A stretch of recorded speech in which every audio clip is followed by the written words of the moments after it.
మీ ఉత్సాహం చూస్తూ ఉంటే ఇంకా ఎన్నికల వేడి తగ్గలేదు. చాలా ఉత్సాహంగా ఉన్నారు, చాలా ఆనందంగా కూడా కనపడుస్తున్నారు. ఈరోజు మీరెంత జోష్లో ఉన్నారో ఇది శాశ్వతంగా ఉండాలని మనస్ఫూర్తిగా ఆకాంక్షిస్తున్నా, దీనికోసం పనిచేస్తున్నామని చెప్పి కూడా నేను మీకు తెలియజేస్తున్నా. సభాధ్యక్షులు గౌరవనీయులు స్థానిక శాసనసభ్యులు శ్రీనివాసులు గారు, పార్లమెంటు సభ్యులు గౌరవనీయులు లక్ష్మీనారాయణ గారు, సహచర మంత్రివర్గ సభ్యులు ఫైనాన్స్ మినిస్టర్ అయినటువంటి గౌరవనీయులు పయ్యావుల కేశవ్ గారు, ఇప్పుడే నేను 2 ఇండ్లకు పోయి వచ్చాను. పాల్తూర్ రుద్రమ్మ కొరబ కమ్యూనిటీ, ఆవిడికి 2 పిల్లలు ఉన్నారు, కానీ పెద్దగా ఆదాయం లేదు. ఆ ఆడబిడ్డకి దగ్గర దగ్గర 4,000 రూపాయలు నెలకు ఈ ప్రభుత్వం పింఛనిస్తూ ఉంటే వాళ్ళ ఇంటికి వెళ్ళి నేరుగా నేనే ఈరోజు డిస్ట్రిబ్యూట్ చేశాను, పరామర్శించాను. దివ్యాంగురాలైనటువంటి ఇంకొక ఆడబిడ్డ కూడా పింఛన్లు ఇస్తున్నాం. ఈరోజు ఇవన్నీ చూసినప్పుడు నేనేదైతే ప్రతిపక్ష నేతగా ఏప్రిల్ 11వ తారీఖు వచ్చాను, కొంతమంది తమ్ముళ్ళకి జ్ఞాపకం ఉంటుంది, కనేకల్కి వచ్చాను. ఆ రోజు 11 వచ్చాను, మళ్ళీ ఈరోజు వచ్చాను. అయితే ఈరోజు మిమ్మల్ని అందరినీ చూసినప్పుడు ఆ రోజు 11వ తారీఖు వచ్చాను కాబట్టి మీరందరూ కలిసి 11 నెంబరే అపోజిషన్ పార్టీకి ఇచ్చే పరిస్థితికి వచ్చారు. ఇవన్నీ శాశ్వతంగా గుర్తుండే గుర్తులు. ఆ రోజు నేను ఒక మాట చెప్పాను మీ అందరికీ, కూటమిని గెలిపించండి, మీ పొలాలకు నీళ్లు తీసుకొస్తానని నేను చెప్పాను. మన గ్రామాలకు మంచి రోడ్లు వస్తాయని కూడా హామీ ఇచ్చాను. మన బిడ్డలకు ఉద్యోగాలు వస్తాయని కూడా చెప్పాను. అదే మరిగా భూ కబ్జాలు చేసే వాళ్ళ భరతం బట్టి మీ భూములకు రక్షణ ఇస్తానని చెప్పి కూడా చాలా స్పష్టంగా హామీ ఇచ్చాను. మళ్ళీ రాయలసీమ రాళ్లసీమ కాదు, రతనాల సీమగా చేసే బాధ్యత మాదని చాలా స్పష్టంగా హామీ ఇచ్చాను. ఆ ఉత్సాహమే ఈరోజు మీ అందరిలో బ్రహ్మాండమైన మెజారిటీ గెలిపించారు. 45 సంవత్సరాలుగా తెలుగుదేశం పార్టీ ఉంది. నేను కూడా రాజకీయాల్లో ఉన్నా, నేనేం కొత్త కాదు. కానీ ఎప్పుడూ లేనంత గెలుపు మీరు సాధించారంటే నిలబడిన ప్రతి ఒక్కరిని గెలిపించారు. 93% గెలిపించిన ఘనత, 57% ఓట్లేసి గెలిపించిన ఘనత మీకే దక్కిందని చెప్పి మరొక్కసారి మీ అందరికీ విజ్ఞప్తి చేస్తున్నా. అయితే ఒక ఆశయం కోసం, ఒక ఆలోచనతో మీరందరూ ఓట్లేశారు. అప్పటి వరకు దోపిడీ చేసిన ప్రభుత్వాన్ని ఇంటికి పంపించి మళ్ళీ మీ ఆశల్ని ఏ ప్రభుత్వం అయితే నెరవేరుస్తుందో ఆ ప్రభుత్వానికి పెత్తనం కట్టే పరిస్థితికి మీరు అందరూ వచ్చారు. నాకెప్పుడో అనంతపూర్ జిల్లా అంటే ఒక ప్రత్యేకమైన అభిమానం. అనంతపూర్ జిల్లాలో రాయదుర్గ్ అంటే ఇంకా ఎక్కువ అభిమానం ఉండే నియోజకవర్గం. దీనికి కారణం అనంతపూర్ జిల్లానే వెనుకబడిన జిల్లా, రాయదుర్గం అయితే ఇంకా బాగా వెనుకబడిపోయిన ప్రాంతం. ఇప్పుడే ఎమ్మెల్యే చెప్పాడు, దేశంలోనే ఇలాంటి ప్రదేశం ఉండదు. ఒక స్థాయిలో అయితే నేను ముఖ్యమంత్రి 14లో ఈ యొక్క రాయదుర్గ ప్రాంతంలో ఎడారిగా మారిపోతుందంటే, ఎడారిగా మారిపోకుండా ఉండడానికి ఏం చేయాలనో అలాంటి కార్యక్రమాలు చేపట్టాను. ఇప్పుడు కూడా ఇప్పుడే చెప్పాడు, మళ్ళీ కొన్ని ప్రాంతాల్లో ఎడారి సూచనలు ఉన్నాయని చెప్పారు. నేను ఒకటే చెప్తున్నా, ఎడారి కానీయను, ఈ రాయదుర్గని అన్ని విధాలా ఆదుకొని మీ జీవితాల్లో వెలుగు తీసుకొచ్చే బాధ్యత మేము తీసుకుంటామని చెప్పి కూడా నేను మీకు తెలియజేస్తున్నా. అందుకని ఆ రోజే మొత్తం మీరు చూస్తే ఒక్క అంద్రి నీవా పైన 4,500 కోట్లు ఖర్చు పెట్టాం. రాయలసీమలో 12,500 కోట్ల రూపాయలు ఒక్క ఇరిగేషన్ కోసం ఖర్చు పెట్టాం. ఏదే జీడిపల్లి భైరవాని తెప్ప ఎత్తిపోతల పథకానికి 968 కోట్ల రూపాయలు మంజూరు చేసి 35% పనులు కూడా పూర్తి చేశాం. మళ్ళీ ఈ నియామకాలు సాక్షిగా చెప్తున్నా, దీన్ని పూర్తి చేసే బాధ్యత ఈ ప్రభుత్వం తీసుకుంటామని చెప్పి కూడా నేను మీకు తెలియజేస్తున్నాను. అదే సమయంలో ఇక్కడికి వచ్చినప్పుడు ఇప్పుడే నేను ఆంజనేయ స్వామిని కూడా చూశాను. ఏదైనా మనం ఒక మంచి కార్యక్రమాన్ని చేస్తే ముందు ఆంజనేయుని తలుచుకుని అక్కడి నుంచి పని ప్రారంభిస్తాం. నేను కూడా మీ ఊరి అభివృద్ధి కోసం, ఈ ప్రాంత అభివృద్ధి కోసం నాకు ఆ శక్తిని, ధైర్యాన్ని, తెలివితేటలు ఇమ్మని ఆంజనేయ స్వామిని ప్రార్థించి ఇక్కడికి వచ్చాను. నేను నా లెక్క ప్రకారం తిరుగు లేకుండా మనం ముందుకు పోయే పరిస్థితి వస్తుంది, దాంట్లో అనుమానం లేదు. నేను ఒకటే ఆలోచిస్తున్నాను, నేను ఎప్పుడూ పేదల పక్షానుండాలని చెప్పేది నా ఆలోచన. ఏ నిరుపేదలైతే ఉన్నారో, ఎవరైతే కష్టాల్లో ఉన్నారో వాళ్ళకి పూర్తిగా అండగా ఉండాలనే ఉద్దేశంతో ఈ ప్రభుత్వం పనిచేస్తున్నాం. నేను ఎన్నికల కంటే ముందు చెప్పాను, ఆ రోజు నేను మీకు ఇచ్చిన హామీ పింఛన్లు పెంచుతానని చెప్పాను. పింఛను కూడా ఏప్రిల్ నుంచి ఇస్తానని మీకు హామీ ఇచ్చాను. ఈరోజు మీరు చూస్తే 4,000 రూపాయలు, 3,000 రూపాయల నుంచి 4,000 రూపాయలు ఒకేసారి పెంచి ఏప్రిల్, మే, జూన్ 3 నెలలకు కూడా ఒకేసారి మీకు పింఛన్లు అందించాను. మీరు ఒకసారి గుర్తుపెట్టుకోవాలి, ఈ పింఛన్లు పెట్టింది నందమూరి తారక రామారావు గారు 35 రూపాయలతో 84, 85లో పెట్టారు. ఆ తర్వాత నేను వచ్చిన తర్వాత దాన్ని 70 రూపాయలు చేశాను. మళ్ళీ నేను ముఖ్యమంత్రి అయిన తర్వాత 2014-15లో 200 నుంచి 2,000 రూపాయలు పెంచింది తెలుగుదేశం ప్రభుత్వం నేను ముఖ్యమంత్రిగా ఉన్నప్పుడు.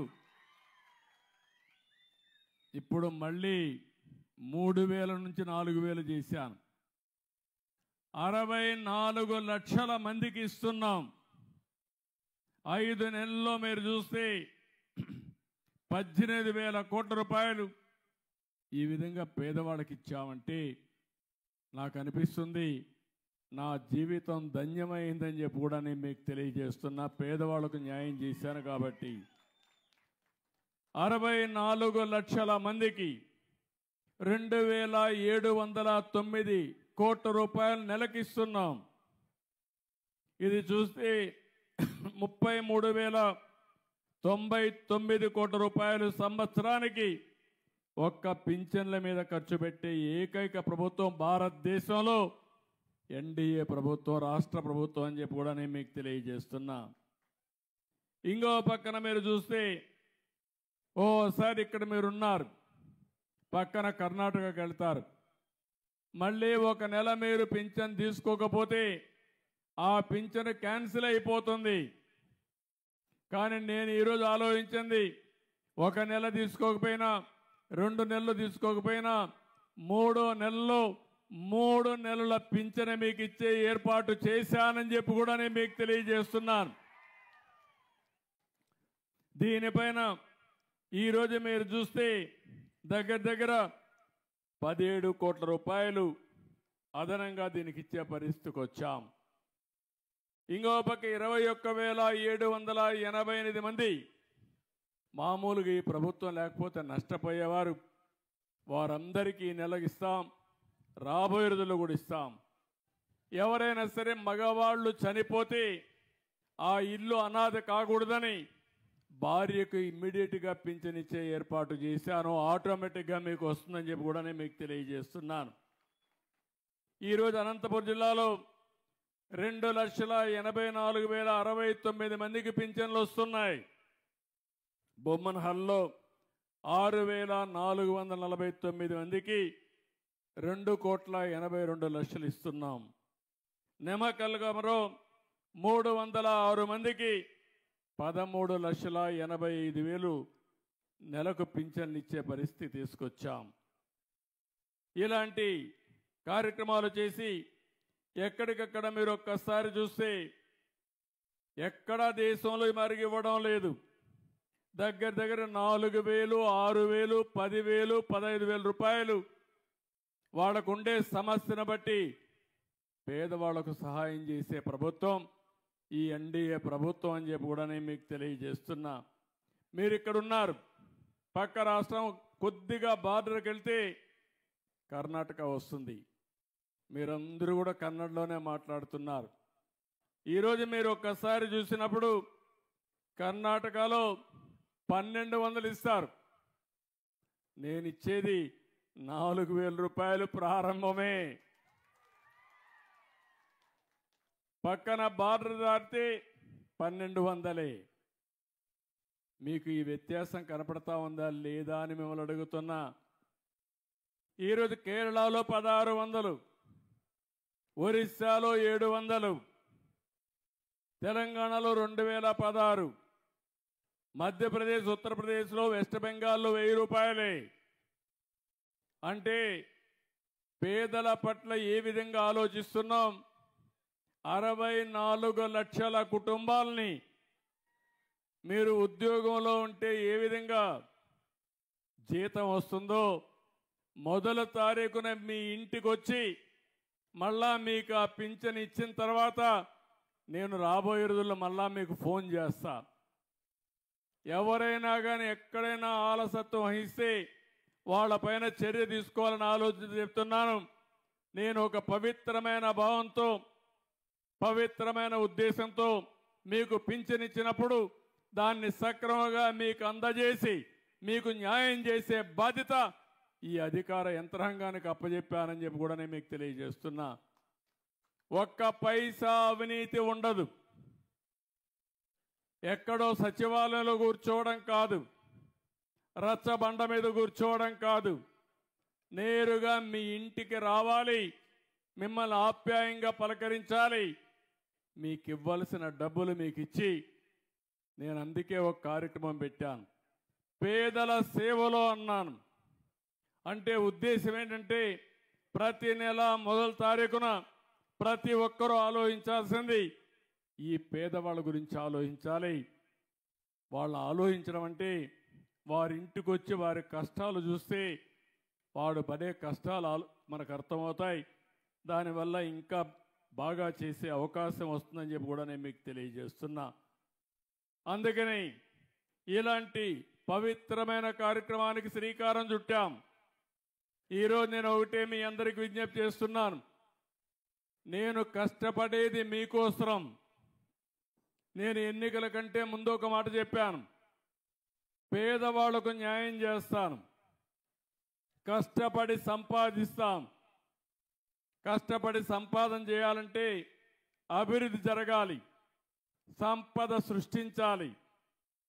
దానివల్ల ఆదాయం పెరుగుతుంది. పెరిగిన ఆదాయాన్ని మళ్ళీ ఈ పేదవాళ్ళకు ఖర్చు పెట్టడానికి నేను నిరంతరం శ్రద్ధగా ఉంటాను, నిరంతరం శ్రమిస్తానని చెప్పి మరొక్కసారి మీ అందరికీ హామీ ఇస్తున్నా. ఇది ప్రారంభం మాత్రం. ఇలాంటి కార్యక్రమాలు ఇంకా ఎక్కువ చేయాల్సిన అవసరం ఉంది. మనస్సుంది, కానీ సమస్యలు కూడా బోలెడన్ని సమస్యలు ఉన్నాయి. నేను 4వసారి ముఖ్యమంత్రిని. సమైక్య ఆంధ్రప్రదేశ్లోనే ఎవరూ లేనంత కాలం నన్ను ముఖ్యమంత్రిగా పెట్టిన ఘనత మీదే. అప్పటి నుంచి మీరు చూస్తున్నారు, ఏదైనా అభివృద్ధి జరిగిందంటే దానికి చిరునామా తెలుగుదేశం ప్రభుత్వం. దాన్ని ప్రారంభించిన నాయకుడు నందమూరి తారక రామారావు గారని చెప్పి కూడా నేను మీకు తెలియజేస్తున్నా. ఈరోజు ప్రభుత్వంలో అన్ని వ్యవస్థలు నిర్వీర్యమైపోయినాయి. విధ్వంస పాలన అయ్యే పరిస్థితి వచ్చింది. తవ్విన కొద్దీ తప్పులున్నాయి. ఎక్కడ చూసినా అప్పులైపోయినాయి. వాళ్ళు చేసిన పాపాలన్నీ బయటపడుతున్నాయి. 10 లక్షల కోట్ల రూపాయలు అప్పు చేశారు. మన ఊర్లో కూడా ఎవరైనా సరే తల్లిదండ్రులు కొంత ఆస్తి ఇస్తే ఆ ఆస్తిని కాపాడకుండా ఊరూరు తిరిగి అప్పులు చేసి ఎక్కడికక్కడ తాగడానికి తిరగడానికి ఖర్చు పెట్టేస్తే ఆ కుటుంబం ఎట్లయితే నష్టపోతుందో అదేవిధంగా ఈరోజు రాష్ట్రం కూడా ఉంది. ఇష్టానుసారంగా అప్పులు చేశారు. ఎన్ని పాపాలు చేయాలన్నీ చేశారు. ఎక్కడికక్కడ అవినీతి కార్యక్రమాలు చేశారు. కడాన రాష్ట్రం అయితే దివాలా తీసి ఈ నెల జీతాలు ఇస్తామా లేదని భయపడే పరిస్థితి వచ్చింది. ఇంత మునుపు పాలనలో మీరు చూశారు, నెలవారీగా జీతాలు ఇచ్చేవారు కాదు, ఎక్కడెక్కడో అప్పులు తెచ్చేవాళ్ళు.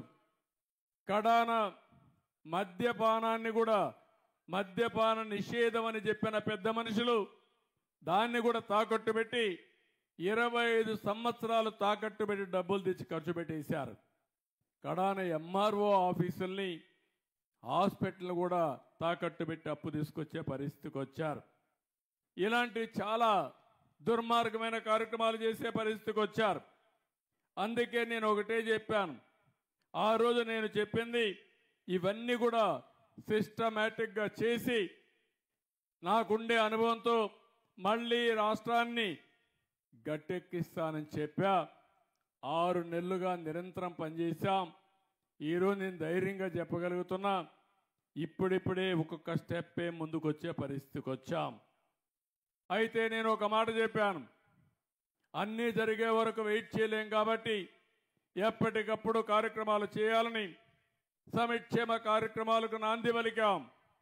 నేను ముఖ్యమంత్రి అయిన వెంటనే నేను సంతకాలు పెట్టిన 5 సంతకాల్లో ఒకటి మన పిల్లల ఉద్యోగాల కోసం మెగా డిఎస్సికి సంతకం పెట్టాను.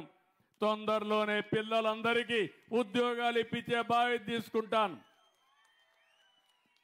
అది అయిన తర్వాత ఏదైతే పేదల సేవలో పింఛన్ల మీద సంతకం పెట్టాను. ఇంకో పక్కన చూస్తే అన్నా క్యాంటీన్లు, కడాన పేదవాడికి 5 రూపాయలకు తిండి ఉదయం కానీ మధ్యాహ్నం కానీ సాయంత్రం కానీ ఎవరైతే ఇంట్లో వస్తలేదో ఎక్కడన్నా బయట పోయి ఉద్యోగం చేస్తా ఉండి కూలి పని చేసుకుంటే నేరుగా అన్నా క్యాంటీన్కి పోతే 5 రూపాయలకే భోజనం పెట్టే కార్యక్రమానికి శ్రీకారం చుట్టాం. ప్రతి నియోజకవర్గానికి ఒక అన్నా క్యాంటీన్ ఉంటుంది. దానివల్ల పేదవాళ్ళకి ఎంతో వెసులుబాటు వస్తుంది. ఇప్పటికే 198 క్యాంటీన్లు ఓపెన్ చేశాం. 1,20,00,000 మందికి నిరుపేదలకు భోజనం పెట్టాం. అన్నం కావాలనేవాడు బాధపడకుండా వాళ్ళ కడుపు నిండా తిండి పెట్టడమే ఈ ప్రభుత్వం యొక్క లక్ష్యం అని చెప్పి కూడా నేను మీకు తెలియజేస్తున్నా. నేను సూపర్ 6 అని మాట్లాడాను. ఎన్నికల మేనిఫెస్టోలో చెప్పాం. నేను ఆ రోజు చెప్పిన ప్రతి ఒక్కదానికి ఎప్పటికప్పుడు నేను నెమరేసుకుంటూ మీ కార్యక్రమాలు చేయడానికి ముందుకు పోతున్నాను. ఆ రోజు మీరందరూ ఇక్కడ ఉన్నారు. మా తల్లి కష్టపడేది. ఇంట్లో వంట గ్యాస్ లేకుండా నేను చిన్నప్పుడు చూస్తే ఆ పొగంతా వచ్చి కడుపులోకి పోయి కళ్ళలో నీళ్లు వస్తూ బాధపడుతూ చూసేవాడిని. అందుకే నేను ఆలోచించాను, నా ఆడబిడ్డ ఏ ఆడబిడ్డ కూడా కష్టపడకూడదని. ఇప్పుడు కాదు, సమైక్య ఆంధ్రప్రదేశ్లో ముఖ్యమంత్రిగా ఉన్నప్పుడే దీపం కార్యక్రమం కింద ఉచితంగా వంట గ్యాస్ నేనే ఇచ్చానని మా ఆడబిడ్డలందరికీ గుర్తు చేస్తున్నా. ఈరోజు రేట్లు పెరిగాయి, ఆడబిడ్డలు కష్టపడుతున్నారు, మళ్ళీ కట్టెల పొయ్యికి పోయే పరిస్థితికి వచ్చారు. అందుకే ఆలోచించా, దీపం 2 కింద ప్రతి ఒక్కరికి ఉచితంగా 3 గ్యాస్ సిలిండర్లు ఇచ్చే బాధ్యత ఈ ప్రభుత్వం తీసుకున్నామని చెప్పి కూడా నేను మీకు తెలియజేస్తున్నా. అంటే మీ ఖర్చులు తగ్గించాలని, మీ ఆదాయాన్ని పెంచాలని, మీ జీవన ప్రమాణాలు పెరిగే విధంగా పనిచేయాలని ముందుకు పోతున్నాం. ఎవరికి గ్యాస్ కనెక్షన్ కావాలన్నా ఈ డబ్బులు 3 గ్యాసులు 3 సిలిండర్లు ఉచితంగా కావాలంటే 2 నిబంధనలు. ఒకటి ఆధార్ ఉండాలి, రెండోది రేషన్ కార్డు ఉంటే ఆటోమేటిక్గా ఇస్తున్నాం. దానికి శ్రీకారం చుట్టాం. గవర్నమెంట్ ఆఫ్ ఇండియా అయితే గట్టిగా చెప్పినా కూడా వినకుండా ఇప్పుడు మేము చేయలేమన్నారు. అన్ని రాష్ట్రాలు ఒక పద్ధతి పెట్టారు. అందుకనే ఈరోజు ఆలోచిస్తున్న ఇంకా వాళ్ళ మీద నెగోషియేట్ చేస్తున్నాం. అవసరమైతే ముందే డబ్బులు ఇచ్చి మీరు ఎక్కడ కూడా ఇబ్బంది లేకుండా డబ్బులు ఖర్చు పెట్టే పరిస్థితి లేకుండా ముందు కట్టేది కూడా లేకుండా చేయాలని చెప్పి అనుకుంటున్నా. అది కూడా తొందరలోనే వస్తుంది. కానీ ఈరోజు ఎవరైతే డబ్బులు మీరు పెట్టి గ్యాస్ తీసుకుంటే 48 గంటల్లో మీ అకౌంట్లో ఆ డబ్బులు వేసే బాధ్యత మేము తీసుకుంటామని చెప్పి కూడా నేను మీకు తెలియజేస్తున్నాను. ఇప్పటికే 50 లక్షల మంది బుక్ చేసుకున్నారు. ఇంకా మిగిలిన అర్హులందరికీ ఈ గ్యాస్ ఇచ్చే బాధ్యత మేము తీసుకుంటాం. 2684 కోట్ల రూపాయలు దీనికి ఖర్చు అయ్యే పరిస్థితి వస్తుంది. ఇంకా ఎక్కువైనా పర్వాలేదు కానీ ఇస్తామని చెప్పి కూడా నేను మీకు తెలియజేస్తున్నా. ఇంకో పక్కన ల్యాండ్ టైటిలింగ్ యాక్ట్ రద్దు చేశాం. ఇంకో పక్కన ఎవరైనా సరే ఒకటే చెప్తున్నాను, భూ కబ్జాలు చేసే వాళ్లకు మాత్రం హెచ్చరిస్తున్నా. అందుకే యాంటీ ల్యాండ్ గ్రాబింగ్ యాక్ట్ కూడా తీసుకొచ్చాను. మీ భూమి ఎవడైనా కబ్జా చేసినా జోలుకొస్తే తాట తీసే బాధ్యత ఈ ప్రభుత్వం తీసుకుంటామని హెచ్చరిస్తున్నా. ఇంతమను రికార్డులే తారుమారు చేశారు. మీ భూమికి రక్షణ లేకుండా పోయింది. ల్యాండ్ ప్రొటెక్షన్ యాక్ట్ను కూడా తీసుకొచ్చి మొత్తం కబ్జాలు చేస్తూ ఇష్టానుసారంగా భూములన్నీ రికార్డులు మార్చేసే పరిస్థితికి వచ్చారు. నాకు వచ్చే పిటిషన్లు మీరు చూస్తే 40 నుంచి 50% పిటిషన్లు భూ సమస్యలే వస్తున్నామంటే భూ బకాసురులు ఏం చేశారో ఒక్కసారి మీకు అర్థమవుతుంది.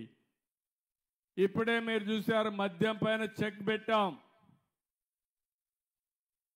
ఒకప్పుడు మీరు చూస్తే నాసి రకం మందు వచ్చేది.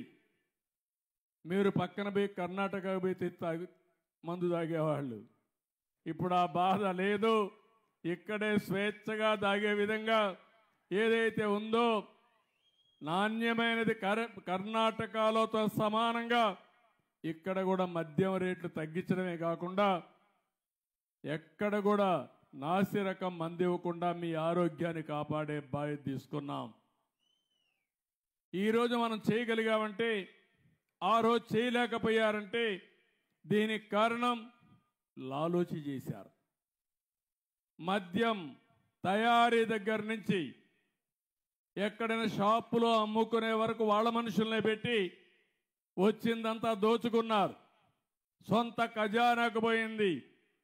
ఇప్పుడు మీకందరికి కూడా మద్యం ధరలు రేషనలైజ్ చేయడమే కాకుండా నాణ్యమైన మద్యం ఇచ్చి ఈరోజు మీరు ఒకసారి చూస్తే ప్రభుత్వ ఆదాయానికి కూడా పెరిగే పరిస్థితి వచ్చింది. ఆ ఆదాయం వస్తే మళ్ళీ ఈ సంక్షేమ కార్యక్రమాలకే ఉపయోగపడతాయని చెప్పి కూడా నేను మీకు తెలియజేస్తున్నాను. మద్యం దోపిడీకి అడ్డుకట్టేశాం. నేను ఇంకొక మాట కూడా చెప్తున్నాను, ఎవరైనా సరే ఎక్కడైనా బెల్ట్ షాపులు పెడితే మాత్రం నేను కూడా బెల్ట్ తీయాల్సి వస్తుంది, జాగ్రత్తగా ఉండమని హెచ్చరిస్తున్నా. నేను చాలా స్పష్టంగా ఉన్నాను, మద్యం జోలికి ఎవరు రాకూడదు. ఎవరైతే షాపులు తీసుకున్నారో వాళ్ళు అమ్ముకోవడం తప్ప ఏ నాయకుడు కానీ ఏ దందాలు చేసేవాళ్ళు కానీ అందులో ఇన్వాల్వ్ అయితే మాత్రం నేను ఎవరిని వదిలిపెట్టనని చెప్పి మరొకసారి హెచ్చరిస్తున్నా. ఇంకో పక్కన ఈరోజు మీరు చూస్తే ఇసుక ప్రకృతి ఇచ్చిన వరం మనకది. వర్షాలు పడతాయి, వాగుల్లో వంకల్లో నదుల్లో ఇసుక ఫార్మ్ అవుతుంది. అది మన కన్స్ట్రక్షన్కి అవసరం. దీన్ని కూడా వ్యాపారం చేసుకున్నారు. దీన్ని కూడా ఆ రోజు ఇసుక అంతా కూడా దందాలు చేసి పెద్ద ఎత్తున నాశనం చేసే పరిస్థితికి వచ్చారు. వీళ్ళు 1000 కోట్లు సంపాదించుకున్నారు. పేదవాళ్ళకి ఇసుక దొరక భవన నిర్మాణ కార్మికులు 40 లక్షల మంది ఉపాధి లేకుండా నానా అవస్థలు పడే పరిస్థితికి వచ్చారు. నేను ఈరోజు అందుకనే ఒకే హామీ ఇచ్చాను. మీ ఊర్లో ఇసుకుంది, తెచ్చుకునే స్వేచ్ఛ మీకు ఇచ్చాను. మీ ట్రాక్టర్ తీసుకెళ్ళండి, మీరే ఇసుక తెచ్చుకోండి. ఎవరైనా అడ్డం వస్తే నా పేరు చెప్పండి, అవసరమైతే నిలదీయండి, తాట తీస్తామని చెప్పండి. ఇది ప్రభుత్వం ఇచ్చిన స్వేచ్ఛ మీకు. ఇది ఎవడైనా అడ్డం వస్తే మాత్రం ఏం భయపడక్కర్లేదు. 2వ గేర్లో పోతా ఉంటే 4వ గేర్లో మార్చి స్పీడ్ పెంచండి, ఏం కాదు. నేను ఈ పేదవాళ్ళ ప్రభుత్వం ఇది.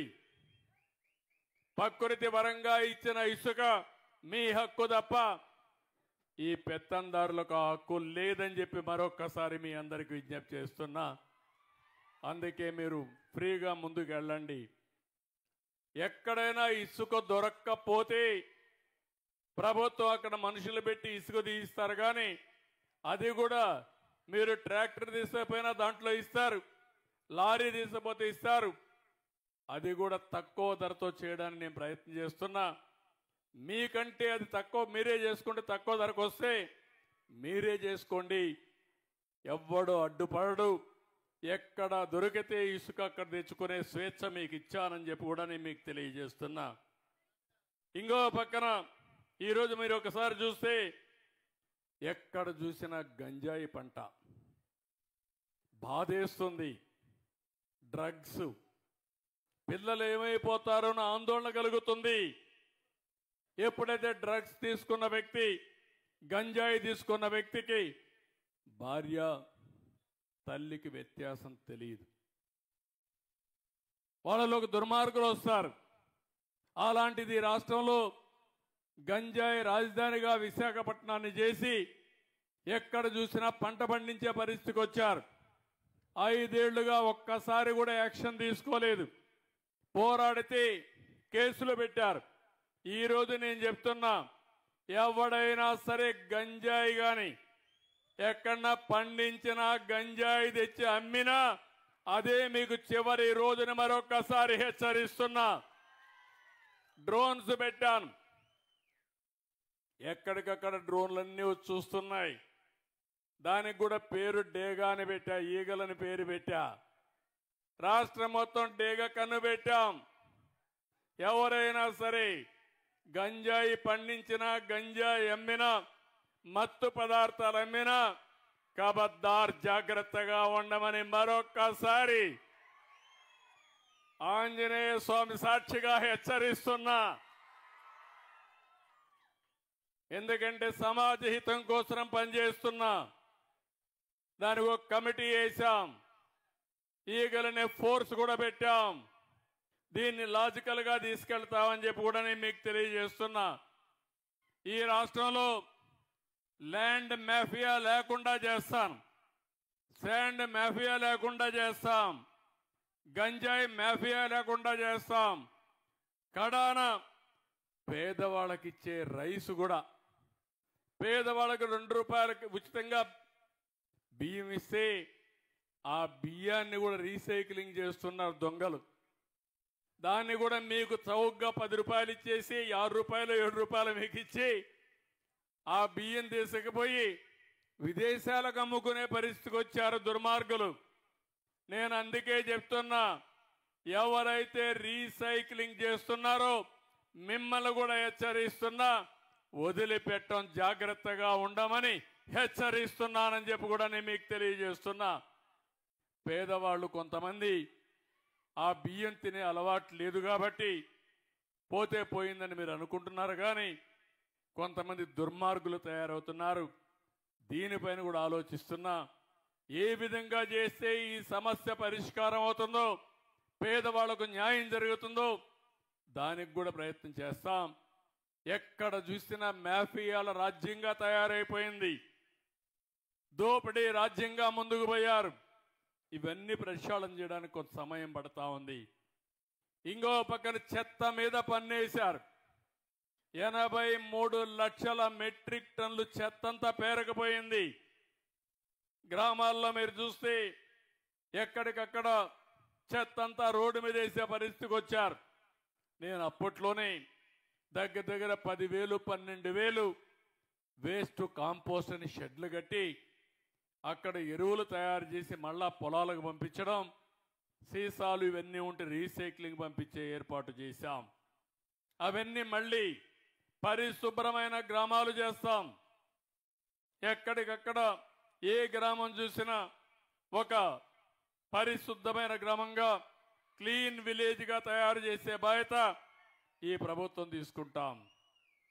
ఈరోజు నేను ఈ గ్రామానికి వస్తే మెజారిటీ అంతా కూడా బీసీలే. ఎప్పుడు బీసీలంటే తెలుగుదేశం పార్టీ. ఇప్పుడే కాదు, మొట్టమొదటి నుంచి కూడా ఎన్టీ రామారావు గారు పార్టీ పెట్టినప్పటి నుంచి పార్టీని ఆదరించింది ఇక్కడుండే బీసీలే. అందుకే నేను ఎన్నికల్లో కూడా చెప్పాను, బీసీలకు న్యాయం చేసే బాధ్యత తీసుకుంటామని చెప్పాం. చేతి వృత్తులున్నాయి, కుల వృత్తులున్నాయి, వ్యవసాయ పనులున్నాయి. చాలామంది అయితే మిమ్మల్ని చూస్తే ఆ పనులన్నీ కూడా ఆధునీకరణలో మరుగైపోయి మీ జీవితాల్లో సమస్యలు వచ్చాయి. అందుకే మళ్ళీ మీకు న్యాయం చేసే బాధ్యత తీసుకుంటాం. ఇక్కడ మనం చూస్తే బోయలున్నారు, వాళ్ళకి చాలా సమస్యలు ఉన్నాయి. అందుకే ఈసారి మీరు చూసినప్పుడు ఇక్కడ ఎమ్మెల్యే ఎంపీ ఇద్దరు కూడా బోయ కులానికి ఇచ్చామంటే అది తెలుగుదేశం పార్టీ. లక్ష్మీనారాయణ గారు ఒక పక్కన, కాలువ శ్రీనివాసులు గారు ఇంకొక పక్కన అనంతపూర్ కానీ కర్నూలు కానీ ఏదైతే కురబ కులస్తులకు ఇచ్చాం, ఎమ్మెల్యేగా మంత్రిగా జిల్లాలో కురబకి ఇచ్చామంటే అది తెలుగుదేశం పార్టీ. పేదల పట్ల బీసీల పట్ల ఉండే సానుకూలత అని చెప్పి కూడా నేను మీకు తెలియజేస్తున్నా. ప్రతి ఒక్క కులాన్ని పైకి తీసుకురావడానికి ఆలోచిస్తున్నాను. గీత కార్మికులు వాళ్ళంతా కూడా ఒకప్పుడు కళ్ళు గీసేవాళ్ళు, చిన్న చిన్న సారా అంగుళ్ళు పెట్టుకునేవాళ్ళు. ఇప్పుడు మొత్తం పోయినాయి. అందుకే రాష్ట్రంలో 10% మద్యం షాపులన్నీ గీత కార్మికులకే కేటాయిస్తున్నాను. అర్చకులు ఉన్నారు, చాలా ఇబ్బందుల్లో ఉన్నారు. అందుకే అర్చకులందరికీ 10,000 రూపాయల నుంచి 15,000 రూపాయలు జీతాలు పెంచాం. దేవాలయాల్లో నాయి బ్రాహ్మణులు పనిచేస్తారు, వాళ్ళకు 15,000 వచ్చేది, అది 25,000 రూపాయలు చేశాను. ధూప దీప నైవేద్యం కింద ఆలయాలకు ఆర్థిక సహాయం 5,000 నుంచి 10,000 రూపాయలకు చేశాం. చేనేత కార్మికులకు జీఎస్టీ ఎత్తివేశాం. ఇల్లు కట్టుకుంటే 50,000 అదనంగా ఇచ్చే పరిస్థితి తీసుకొచ్చాం. ఇప్పుడే నేను వస్తా ఉంటే తమ్ముళ్ళు అందరూ కనపడ్డారు. ఏం తమ్ముళ్ళు ఫోన్లు ఎన్ని ఉన్నాయని అడిగా. మనిషికి ఒక ఫోన్ ఉంది. ఇంట్లో అందరికీ మనిషికి ఒకటి ఉందా, లేకుంటే నీ ఇంట్లో నీకే ఉందంటే కాదు మా ఇంట్లో అందరికీ ఉందనే పరిస్థితికి వచ్చారు. ఈరోజు సెల్ ఫోన్స్ అందరికీ ఉన్నాయా లేదా? ఉన్నాయంటే పైకి చేతులు పైకి ఎత్తండి, చూపించండి మీ ఫోన్లన్నీ. అందరి దగ్గర ఫోన్లు ఉన్నాయి. రేపు రాబోయే రోజుల్లో మీరు ఏ ఆఫీసుకి పోయే పనే ఉండదు. ఏ పని కావాలన్నా మీ సెల్ ఫోన్లో ఒక మెసేజ్ పెడితే మీకు అర్హత ఉంటే నేరుగా పనిచేసి మళ్ళీ మీ సెల్ ఫోన్లో పెట్టే బాధ్యత నాదని మీ అందరికీ హామీ ఇస్తున్నా. ఒక్క పని కాదు, రెవెన్యూలో పుట్టిన తేదీ డేట్ ఆఫ్ బర్త్ సర్టిఫికేట్ కావాలన్నా, లేకపోతే డెత్ సర్టిఫికేట్ కావాలన్నా, లేకపోతే క్యాస్ట్ సర్టిఫికేట్ కావాలన్నా, నేటివిటీ సర్టిఫికేట్ కావాలన్నా, ఏదైతే రెవెన్యూ తరపున కొన్ని ఉన్నాయి మనకు, ఏదైతే అడంగలని ఇలాంటివన్నీ కూడా ఇవ్వాలన్నా నేరుగా ఆఫీసుకు పోయే పని లేదు. మీరు మెసేజ్ పెడితే తిరిగి మళ్ళీ మీకు అందుబాటులో పెట్టే బాధ్యత నాదని మీ అందరికీ హామీ ఇస్తున్నా. ఇదే కాకుండా దేవాలయాల్లో ఎక్కడన్నా పూజకు పోవాలంటే ముందుగానే రిజర్వేషన్ చేసుకుని నేరుగా దేవుడు దర్శనం చేసుకొని రావడం, రూములు బుక్ చేసుకోవాలంటే చేసుకోవడం అన్నీ పెడతాం. పురపాలకులు కానీ పంచాయతీలో కానీ పౌర సేవలు ఏవైతే ఉన్నాయో అవన్నీ కూడా ఆన్లైన్లో పెట్టేస్తాం. దగ్గర 150 సేవలు, అల్టిమేట్గా అన్ని సర్వీసుల్ని నేను టెక్నాలజీ ఉపయోగించి క్లౌడ్లో పెట్టి ఎక్కడికక్కడ మీకు అన్నీ కూడా నేరుగా అందే పరిస్థితి వస్తుంది. ఈరోజు నేను 60 లక్షల మందికి పింఛన్లు ఇచ్చాను. ఈరోజు ఇక్కడికి వస్తే మీ కలెక్టర్ ఇప్పుడే చెప్పాడు 94-95% పూర్తయినాయని. ఎంతైనాయి? ఇప్పటి వరకు ఎంత ఇచ్చారు? 96%తో రాష్ట్రంలోని ఈ టైంలో నెంబర్ 1గా పెన్షన్లు ఇచ్చిన జిల్లా అనంతపురం జిల్లా. 3 నెలలు కూడా అనంతపురం జిల్లానే వస్తూ ఉంది. నేను దారిలో వస్తా ఉంటే 2-3 ముసలమ్మలు కనపడిస్తే ఏమమ్మా నీకు పింఛన్ వస్తుందని అడిగా. తీసుకున్నావా తల్లి అన్నా. ఏం తల్లి ఎంత ఇచ్చారంటే తెలివిగా ఆ తల్లి 4 ఏళ్ళు చూపించి ఇంత ఇచ్చారయ్యా అనింది. నేను అడిగానప్పుడు ఎవరికైనా డబ్బులు ఇచ్చావా అన్నా. లేదు ఎవరు ఒక పైసా తీసుకోలేదు, నేరుగా మా ఇంటికి వచ్చి ఇచ్చారని చెప్పి ఆ తల్లి చెప్పిందంటే అది నా అభిమతం. దారిలో వస్తా ఉన్నాను కాబట్టి ఆవిడని అడిగాను. అందరినీ నేను అడగాలి. అందుకే మీ అందరికీ పింఛన్ తీసుకున్న 1 గంటలో ఫోన్ వస్తుంది. మీకు పింఛన్ ఇచ్చారా లేదా, ఇచ్చుంటే కరెక్ట్గా ఇచ్చారా, ఎవరన్నా లంచం తీసుకున్నారా అని అడిగి 60 లక్షల మందికి పింఛన్లు ఇవ్వడమే కాకుండా సక్రమంగా ఇచ్చారా లేదా నేరుగా తెలుసుకోవడానికి మీకు ఫోన్ చేస్తానని మీ అందరికీ హామీ ఇస్తున్నా. అప్పుడు ఎక్కడన్నా ఎవరైనా ఒక చిన్న కంప్లైంట్ వచ్చినా ఆ ఆఫీసర్ పైన యాక్షన్ తీసుకునే పరిస్థితికి వస్తుంది. ఇదే కాకుండా ఈరోజు నేను ప్రతి ఒక్క దాన్ని అన్ని సేవలు కూడా ఆన్లైన్లో పెట్టిన తర్వాత, ఒకప్పుడు ఎన్నికల్లో మీరు చూసుంటారు నేను అప్పుడప్పుడు ఫోన్లు చేస్తానే ఉండేవాడిని మీకు. ఈవెన్ కాలువ శ్రీనివాసులు నాకు చాలా దగ్గరైన 10 సార్లైనా అడుగుంటా మిమ్మల్ని అందరినీ. కాలువ శ్రీనివాసుల పైన మీ అభిప్రాయం ఏంటని అడిగా.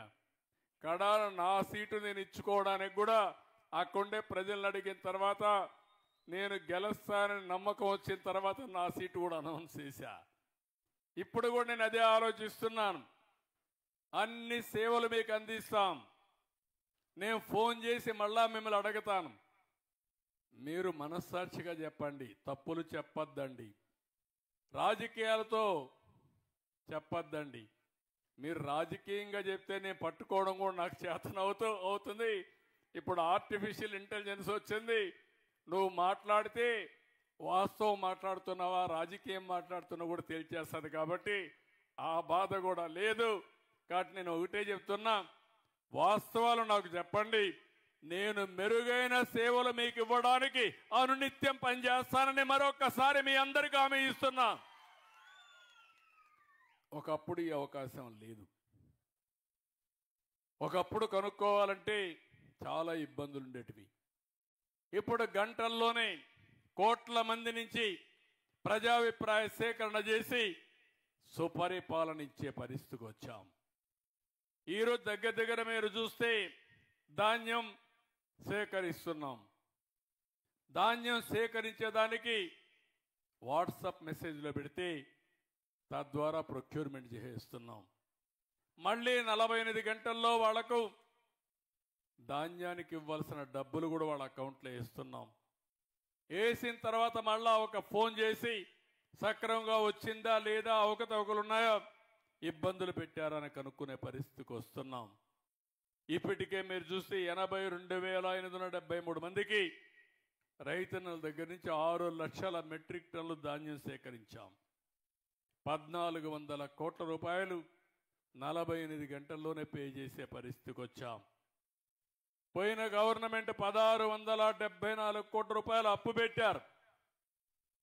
అప్పు పెట్టడమే కాకుండా చాలా ఇబ్బందులు పెట్టారు. ఇప్పుడు ఎవ్వరికి ఇబ్బందులు లేకుండా చేసే కార్యక్రమానికి ముందుకు పోయాం. ఒకప్పుడు నేను ఈ రాయలసీమలో అనంతపురం జిల్లాలో మైక్రో ఇరిగేషన్ పెట్టాను. 90% సబ్సిడీతో మీకందరికి కూడా డ్రిప్ ఇరిగేషన్ కానీ స్ప్రింక్లర్ ఇరిగేషన్ కానీ ఆ రోజు ఇచ్చాను.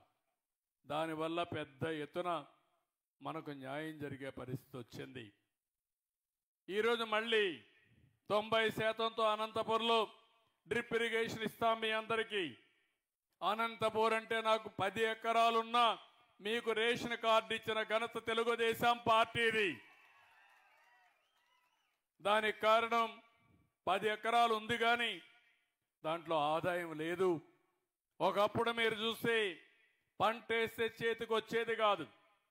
10 సంవత్సరాలు వేరుశనగ వేస్తే 1 సంవత్సరం 2 సంవత్సరాలు వచ్చేది. 8 సంవత్సరాలు పంట కూడా పెట్టుబడి కూడా వచ్చేది కాదు. అందుకే ఆ రోజు నేను ఆలోచించి మొట్టమొదటిసారిగా దేశంలోనే ఇన్పుట్ సబ్సిడీ పెట్టుబడి సబ్సిడీ ఇచ్చిన పార్టీ తెలుగుదేశం పార్టీ అని చెప్పి కూడా నేను మీకు తెలియజేస్తున్నా. ఈరోజు ఇంకొక పక్కన ఎక్కడ చూసినా గుంతలు, రాష్ట్రాన్ని గుంతలమయంగా చేసి వెళ్ళిపోయారు. గ్రామీణ ప్రాంతాల్లో డబ్బులు లేకుండా పనులు ఆగిపోయినాయి. 998 కోట్ల రూపాయలు ఫైనాన్స్ కమిషన్ డబ్బులు ఇస్తే దాన్ని కూడా వేరే విధంగా వాడుకున్నారు. కేంద్ర నిధులు దుర్వినియోగం చేశారు. 4500 కోట్ల రూపాయలు సద్వినియోగం చేయకుండా డైవర్ట్ చేసి మనకు వచ్చే డబ్బులు కూడా రాకుండా చేస్తే అవన్నీ కూడా కరెక్ట్ చేశాం. 998 కోట్లు ఇచ్చాం. మళ్ళీ ఒక 275 కోట్లు ఇచ్చాం. ఈరోజు గ్రామాల్లో 4500 కోట్ల రూపాయలతో 30,000 పనులకు శ్రీకారం చుట్టాం. మొన్నే డిప్యూటీ సీఎంగా ఉండే పవన్ కళ్యాణ్ గారు ఒక పిలిపిచ్చారు. ఆ రోజు సంక్రాంతి లోపల ఈ పనులన్నీ పూర్తి కావాలని కూడా ముందుకు పోతున్నాం. ఇంకో పక్కన R&B రోడ్స్ అన్నీ కూడా 861 కోట్ల రూపాయలు శాంక్షన్ చేశాను. ఇంకొక 500 కోట్ల రూపాయలు ఇచ్చాం. గుంతలు లేని రోడ్ల నిర్మాణం జరగాలని చెప్పి ముందుకు పోతున్నాం. సంక్రాంతికి అంతా కూడా పెద్ద పెద్ద రోడ్లు అన్ని కూడా గుంతలు పూడ్చే కార్యక్రమానికి శ్రీకారం చుట్టాం. వార్ ఫుటింగ్లో ఈ పనులన్నీ అవుతున్నాయి. మీరు ఒక్కసారి ఆలోచిస్తే ఈ ప్రభుత్వ పని విధానం మీరు కూడా అర్థం చేసుకోవాల్సిన అవసరం ఉంది. ఇన్ని ఇబ్బందులున్నా ఇబ్బందులను అధిగమిస్తూ ఒక్కొక్క పని చెప్పిన పనులను నెరవేర్చుకుంటూ ముందుకు పోతున్నాం. ఇంకో పక్క చాలాసార్లు చెప్పాను నేను, బాబు వస్తే జాబ్ వస్తుందని. మా తమ్ముళ్ళకు అనేక సార్లు చెప్పాను, మీరు నా మీద ఎంతో నమ్మకం పెట్టుకున్నారు. అందుకనే ఫస్ట్ టైం దేశంలోనే ఎవరు ఎక్కువ ఉద్యోగాలు వస్తే ఆ పరిశ్రమలకు ఎక్కువ ఇన్సెంటివ్స్ ఇస్తానని చెప్పిన ఏకైక ప్రభుత్వం తెలుగుదేశం ప్రభుత్వం, ఎన్డీఏ ప్రభుత్వం. ఆ విధానం చూసినప్పుడు 25 కొత్త నూతన పాలసీలు తీసుకొచ్చాం. ఒకప్పుడు నేను ఈజ్ ఆఫ్ డూయింగ్ బిజినెస్ అన్నాను, ఇప్పుడు స్పీడ్ ఆఫ్ డూయింగ్ బిజినెస్ అంటున్నాం. 5 నెలల్లో 4 లక్షల కోట్ల రూపాయల పెట్టుబడితో మా తమ్ముళ్లకు 4 లక్షల ఉద్యోగాలు ఇప్పించే బాధ్యత మాదని మీ అందరికీ హామీ ఇస్తున్నా. ఇంకో పక్క నేను ఆ రోజు మాట్లాడాను వర్క్ ఫ్రమ్ హోమ్ అని. మీ ఇంట్లో కూర్చొని నువ్వు పనిచేసే విధానానికి రూపకల్పన చేస్తానని ఇప్పటికే చాలా మందితో మాట్లాడాం. వాళ్ళు కూడా సుముఖంగా ఉన్నారు. కొన్ని గవర్నమెంట్ బిల్డింగ్లు ఉన్నాయి, అవి ఎందుకు ఉపయోగపడకుండా ఉన్నాయి, అవన్నీ కూడా ఆలోచిస్తున్నాను. అవన్నీ ఆలోచించి అక్కడ కూడా కంప్యూటర్లు పెట్టి మీకు దగ్గరుండే ప్లేస్లో పనిచేసే విధంగా నైబర్హుడ్ కాన్సెప్ట్ తీసుకొస్తున్నాం. మా తమ్ముళ్ళందరినీ కోరుతున్నా, సెల్ ఫోన్లు ఉంటే లాభం లేదు. ఆ సెల్ ఫోన్ ద్వారా మీరు నేర్చుకుని 10 రూపాయలు సంపాదించే మార్గం నేను నేర్పిస్తానని మా యువత అందరికీ పిలిపిస్తున్నా. రోజంతా తిరగడం కంటే 4 గంటలు పనిచేస్తే తల్లి తండ్రి గౌరవించే విధంగా మనం బతికే అవకాశాలు ఉన్నాయి. అవసరమైతే మీకు అందరికీ స్కిల్స్ నేర్పిస్తాను. కొంతమంది ఇంజనీరింగ్ చేశారు, కొంతమంది ఐటీఐ చేశారు, కొంతమంది డిగ్రీలు చేశారు. అలాంటి వాళ్ళందరూ మీ పరిసరాల్లోనే మీరు కూర్చొని పనిచేస్తే తద్వారా మీకు 10 రూపాయలు వస్తాయి. కొంతమంది ఆడబిడ్డలు ఉన్నారు, మీరు ఇంట్లో పని చేసుకుంటే పిల్లల్ని చూసుకుంటారు, చదువుకున్నారు కానీ ఉద్యోగానికి పోవాలంటే ఇంట్లో ఇబ్బందులు ఉంటాయి కాబట్టి పోలేకపోతున్నారు. ఇంట్లో పని చూసుకుంటూనే 5-6 గంటలు మీరు పని చేయగలిగితే తీరిక సమయంలో మీరు కూడా డబ్బులు సంపాదించుకునే మార్గం వస్తుంది. ఇలాంటివన్నిటికీ శ్రీకారం చుడతాం. నేను ఒకటే చెప్తున్నా, నేను ఎన్ని మంచి కార్యక్రమాలు చేయాలన్నా దానికి మీ సహకారం ఉంటేనే సాధ్యమవుతుంది. ఈ విషయం కూడా మీరు గుర్తుపెట్టుకోవాల్సిందిగా మిమ్మల్ని అందరినీ కోరుతున్నా. ఈ విధంగా మీరు ఒక కార్యక్రమం కాదు, ఎన్నో కార్యక్రమాలకు చూస్తున్నాను. రాయలసీమలో ఒక హార్టికల్చర్ హబ్గా తయారు చేస్తాం. పండ్ల తోటలు ఇప్పటికే వచ్చాయి. ఇప్పుడే మన మిత్రులు చెప్పారు, లక్ష్మణ చెప్పాడు, తాడిపత్రి నుంచి విదేశాలకి ఒక ట్రైన్ వేసి ఇక్కడి నుంచి ఒక్క బనానా ఎక్స్పోర్ట్ చేస్తున్నామంటే అది తెలుగుదేశం పార్టీ దూరదృష్టి అని చెప్పి నేను మీకు తెలియజేస్తున్నా. ఎప్పుడు కూడా పంటలు వస్తాయని ఆశ లేని జిల్లా, ఎడారిగా మారిపోతుందనుకున్న జిల్లా, సమైక్య ఆంధ్రప్రదేశ్లోని పేదరికంలో 2వ స్థానంలో ఉండే జిల్లా అనంతపురం జిల్లా ఒకప్పుడు. అలాంటి అనంతపురం జిల్లాలో కియా మోటార్స్ వచ్చింది. ఇంకో పక్కన మనం పండించిన పంటలు ప్రపంచమంతా వెళుతున్నాయి. దీనికి కారణం తెలుగుదేశం పార్టీ దూరదృష్టి, నీళ్లు తేవడం, హంద్రీ నీవా, హెచ్ఎల్సి లాంటివన్నీ కూడా తీసుకొచ్చి మనం ముందుకు పోయే పరిస్థితికి వచ్చాం. అయితే మీకు అందరికీ అనిపించవచ్చు రాత్రి అన్ని పనులు అయిపోవు. మీకు మీ ఇంట్లో కూడా మీకు అనుభవం ఉంటుంది. సంకల్పం మంచిదైనా కొంత సమయం కూడా పడుతుంది. నా ఆలోచన ఒకటి, నేను మళ్ళీ ఒకసారి విజన్ 2047 తయారు చేస్తున్నాను. 20 ఏళ్లకు మునుపు హైదరాబాద్కు విజన్ 2020 ఇచ్చాను. ఇక్కడుండే యువతకు మీకు ఒక ఆలోచన ఉంటుంది. ఈరోజు దేశంలోనే నెంబర్ 1 నగరం ఏదంటే దానికి చిరునామాగా హైదరాబాద్ తయారైందంటే 25 ఏళ్లకు మునుపు నేను రూపకల్పన చేసిన నగరం అది. ఈరోజు అందుకనే 2047కి ఆంధ్రప్రదేశ్ రాష్ట్రం భారతదేశంలో నెంబర్ 1 రాష్ట్రంగా ఉంటుంది. దానికి శ్రీకారం చుడుతున్నాం, విజన్ తయారు చేస్తున్నాం. అందులో నేమకల్లు ఎక్కడుండాలి, మీ కుటుంబం ఎక్కడుండాలో కూడా మీరు ఆలోచించుకోవాలి. నేను విజన్ చెప్పినా, అభివృద్ధి చేస్తానని చెప్పినా అదేదో కొంతమందికి చేసేది కాదు. సమాజ హితం కోసం చేస్తున్నా, పేదరిక నిర్మూలన కోసం చేస్తున్నా, మన బిడ్డల భవిష్యత్తు కోసం చేస్తున్నా. ఈరోజు మన పిల్లల్ని బాగా చదివిస్తే ప్రపంచాన్ని శాసించే శక్తి, తెలివితేటలు మన పిల్లలకు ఉన్నాయి. ఇటీవల కాలంలో ఆ విషయం కూడా మాట్లాడుతున్నా. జనాభా తగ్గిపోతా ఉంది. ఒకప్పుడు ఒక ఇంట్లో ఎక్కువ మంది పిల్లలు ఉండేవాళ్ళు. ఇప్పుడు పిల్లల సంఖ్య కూడా తగ్గిపోయింది. ముసలి వాళ్ళ సంఖ్య పెరుగుతూ ఉంది, పిల్లల సంఖ్య తగ్గుతూ ఉంది. దానివల్ల రాబోయే రోజుల్లో పని చేసే వాళ్ళు లేకుండా పోయే పరిస్థితి వస్తుంది. కాబట్టి ప్రతి ఒక్కరిని కనీసం 2 పిల్లల్ని కనే బాధ్యత వాళ్ళు తీసుకోవాలని కూడా అందరినీ కోరుతున్నా. కొంతమంది అంటున్నారు, మీరేంటి కొత్తగా చెప్తుందో. ఒకప్పుడు నేను కూడా ఫ్యామిలీ ప్లానింగ్ మాట్లాడా, కుటుంబ నియంత్రణ మాట్లాడాను. ఆ రోజు నేను మాట్లాడమే కాదు, చట్టం కూడా తీసుకొచ్చాను. 2 కంటే ఎక్కువ పిల్లలుంటే సర్పంచులుగా పోటీయడానికి అర్హత లేదని ఆ రోజు తీసుకొచ్చాను. ఈరోజు ఆ చట్టం తీసేసా. 2 కంటే తక్కువ మంది పిల్లలుంటే భవిష్యత్తులో పోటీ చేయడానికి అర్హత లేని కొత్త చట్టం తీసుకొస్తున్న 2 కంటే పైనే ఉండాలి. మన దేశంలో కానీ జనాభాని మనం కానీ పెంచుకోగలిగితే జనాభాని మన ఆస్తి.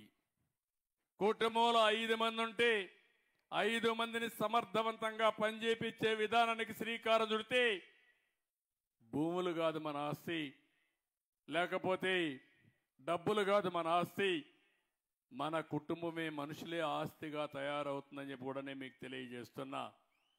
అదే సమయంలో ప్రతి ఒక్క కుటుంబానికి ఏమేమి ఇవ్వాలనో అవన్నీ కూడా ఆలోచిస్తున్నాం. నేను ఒకటే ఆలోచిస్తున్నాను, ప్రతి ఒక్క కుటుంబానికి ఇంటి జాగా ఉందా, ఇల్లుందా?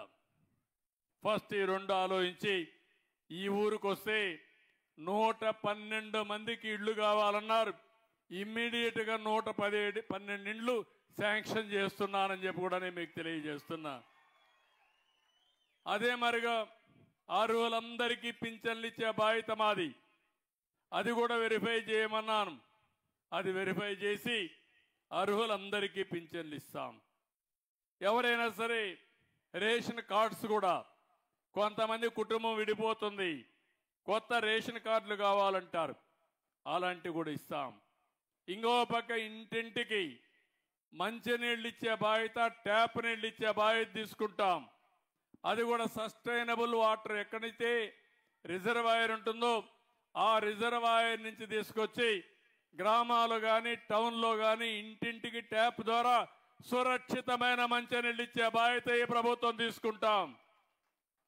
ఇంకో పక్క ఇంటింటికి కరెంట్ ఇవ్వడం, టాయిలెట్లు పెట్టడం, ఇలాంటివన్నీ పెట్టి ఇంకొక విషయం కూడా మిమ్మల్ని అందరినీ కోరుతున్నా. ఒకప్పుడు కరెంటు కావాలంటే ఎక్కడి నుంచో వచ్చేది, ఇప్పుడు సూర్య గారి కింద మీ ఇంట్లోనే కరెంటు తయారు చేసుకునే పరిస్థితి వచ్చింది. ఇక్కడ రూఫ్ ఉంది, అక్కడ మనం అంతా కూడా సోలార్ ప్యానెల్ పెట్టుకోవచ్చు. అక్కడ పెట్టుకుంటే కిందన లైట్లు ఏసీలు వేసుకునే పరిస్థితి వస్తుంది. ఎక్కువగా ఉత్పత్తి అయితే గ్రిడ్కి ఇచ్చే పరిస్థితి వస్తుంది. మీకు అవసరమైతే తిరిగి మళ్ళీ ఇస్తాం. అందుకే ఎస్సీలకు ఎస్టీలకు అందరికీ చెప్తున్నా, 200 యూనిట్ల వరకు కరెంటు ఉచితంగా ఇస్తున్నాం. కాబట్టి 1 పైసా ఖర్చు లేకుండా మీకు ఉచితంగా సోలార్ ప్యానెల్స్ ఇచ్చి పెట్టించే బాధ్యత మాదని మీ అందరికీ హామీ ఇస్తున్నా. ఈ ఊరికి వచ్చినప్పుడు నేను ఒక ప్రోగ్రాం ఇస్తున్నాను కలెక్టర్కి. దగ్గర 759 కుటుంబాలకి సోలార్ ప్యానెల్స్ పెట్టుకునే అవకాశం ఉంది. అంటే దగ్గర రూఫ్ పైన, అంటే మిద్ది పైన, ఇంటి పైన 1,49,721 స్క్వేర్ ఫీట్ ఉంది. దీంట్లో 1,379 కిలోవాట్ల కరెంటు ఉత్పత్తి చేసే అవకాశం ఉంది. గవర్నమెంట్ బిల్డింగ్స్ ఒక 4 ఉన్నాయి, దాంట్లో ఒక 32 కిలోవాట్లు తయారు చేయొచ్చు. మీరందరూ ఒప్పుకుంటే భవిష్యత్తులో కరెంటు బిల్లు లేకుండా మీ కరెంటు మీరే ఉత్పత్తి చేసుకునే విధంగా నియామకాల్లో చేసే బాధ్యత మాదని మీ అందరికీ హామీ ఇస్తున్నా. దీనికి సబ్సిడీ ఇస్తాం.